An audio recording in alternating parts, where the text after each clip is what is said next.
IMA एम्सकॉन 2024 state annual medical conference of IMA academy of medical specialities Bihar की तरफ से आज एक दिनों के लिए भागलपुर के IMA में कई सेशन पर बहस हुई। इस तरह के जो चैप्टर्स और सेशन शुरू हुए हैं यहाँ पर, इससे भागलपुर मेडिकल के स्टैंडर्ड या फिर डायग्नोसिस में कितना बदलाव होगा, यहाँ के डॉक्टरों को कितना बेनिफिट मिलेगा?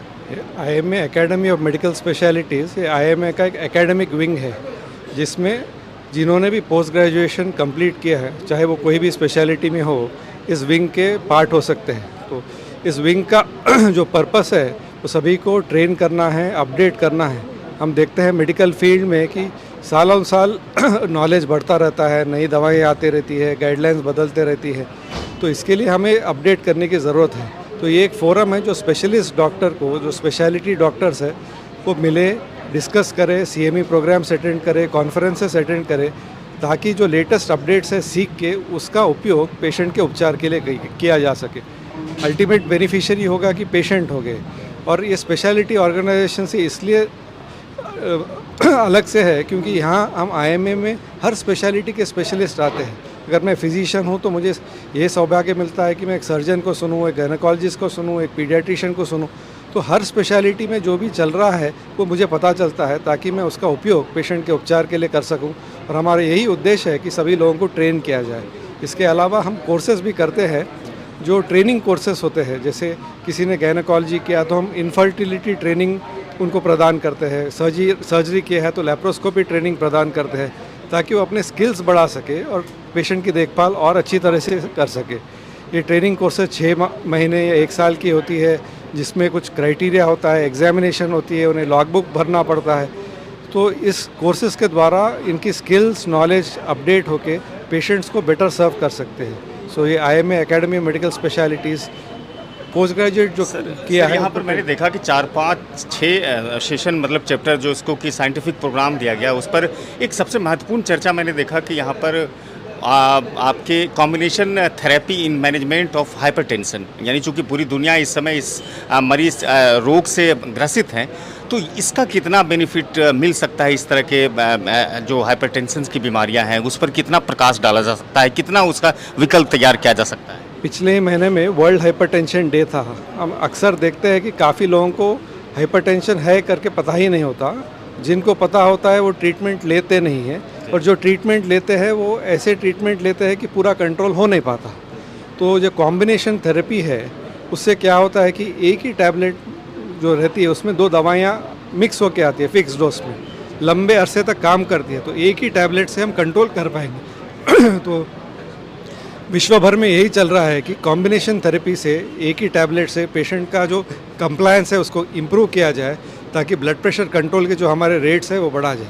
तो ये जो हम लोगों को बताते हैं, जो अपडेट है पुरानी चीज़ों से, जैसे हम एक के बाद एक ऐड करते थे, और ये नया कॉन्सेप्ट आया है कि स्टार्टिंग में ही BP हाई रहने से अगर आप 2 दवाइयाँ एक साथ एक टैबलेट में फिक्स डोज कॉम्बिनेशन में देके अगर कंट्रोल अच्छी तरह से कर पाओगे तो ये काफ़ी सारा ये होगा। तो इससे काफ़ी सारे स्पेशलिटीज़, मतलब हाइपरटेंशन हर कोई ट्रीट करता है, हर एक के पास हाई BP वाला पेशेंट आएगा। तो ये नॉलेज जब पास ऑन हो जाएगा, वो ट्रीटमेंट में अपने अमल करेंगे, पेशेंट बेनिफिट होगा। डॉक्टर साहब, रोबोटिक ऑर्थोपेडिक्स पर भी बात हो रही थी, चूँकि अब तो नई नई चीज़ें आ गई है ऑर्थोपेडिक डिपार्टमेंट में भी। तो ये जो रोबोटिक सिस्टम है, इसका क्या किस तरह से बेनिफिट मिलता है लोगों को पहले की तुलना में? रोबोटिक सिस्टम में प्रेसिजन काफ़ी हद तक बढ़ जाता है। तो जो प्रेसिजन, जो बारीकी से काम किया जा सकता है, जो प्लानिंग की जा सकती है, ताकि पेशेंट को minimum opening, minimum cut, minimum टाँके डाल के बेस्ट बेनिफिट दिया जाए। और प्लानिंग करके जो आउटकम होता है, जनरली जॉइंट रिप्लेसमेंट जो डॉक्टर साहब ने आज बताया, वो काफ़ी बेहतर होता है। तो जैसे जैसे टेक्नोलॉजी बढ़ती जा रही है, हम छोटे से इंसिशन में बहुत बढ़िया सर्जरी कर पा रहे हैं, ताकि पेशेंट का आउटकम पोस्ट ऑफ रिकवरी काफ़ी बेटर रहे। कैसा लगा भागलपुर आके? संक्षिप्त में, छोटी।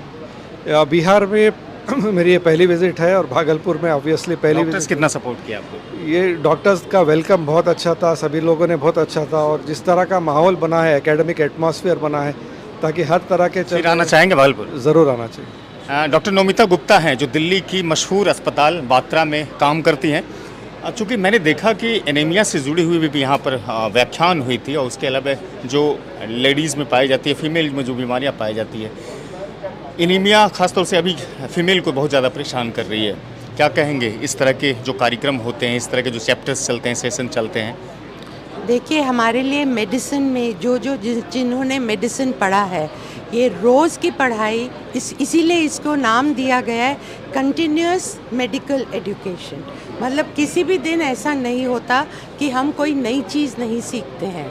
और यहाँ इस तरह से डिफरेंट स्पेशलिटीज़ के स्पेशलिस्ट को बुला के एक ही जगह एक ही टाइम पे आप इतने लोगों के डिफरेंट व्यूज़ सुन सकते हैं, डिफरेंट टॉपिक्स पे आपको पता चलता है और आप क्वेश्चन आंसर्स कर सकते हैं। आपके जो डाउट्स होते हैं वो क्लियर होते हैं। तो इससे अच्छा आपको और क्या माहौल मिलेगा? अच्छा मैडम, जो नए स्टूडेंट्स आ रहे हैं एमबीबीएस के क्षेत्र में या मेडिकल के क्षेत्र में, क्या लगता है कि वो पहले की तुलना में जो स्टूडेंट रहे हैं उससे ज़्यादा लेबोरियस हैं, उससे ज़्यादा मेहनती हैं, या फिर इसमें भी कहीं गिरावट है?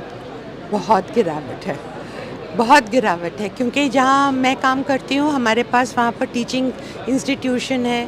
पहले ही जो बच्चे आते थे और आजकल जो आते हैं, 5 बज गए, टाइम हो गया, अब चलना है, ओवर टाइम नहीं करना है। पढ़ाई जो 2 करे तो करे, ज़्यादा बोलो तो सुनते नहीं हैं।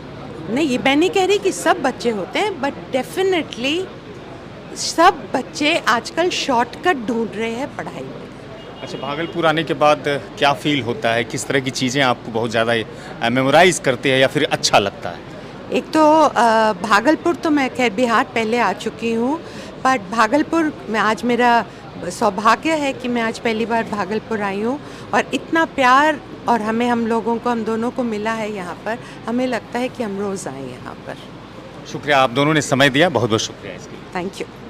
तो डॉक्टर श्रीरंग आबकारी जी थे और नोमिता गुप्ता जी, तो जो शेयर कर रहे थे अपने अनुभव को यहाँ पर किस तरह की चीज़ें हुई है। वीडियो अच्छी लगी तो साझा कीजिएगा, चैनल को भी सब्सक्राइब कीजिएगा, फेसबुक पर अगर देख रहे हो तो वहाँ भी साझा कीजिएगा, फॉलो लाइक जरूर कीजिएगा। शुक्रिया।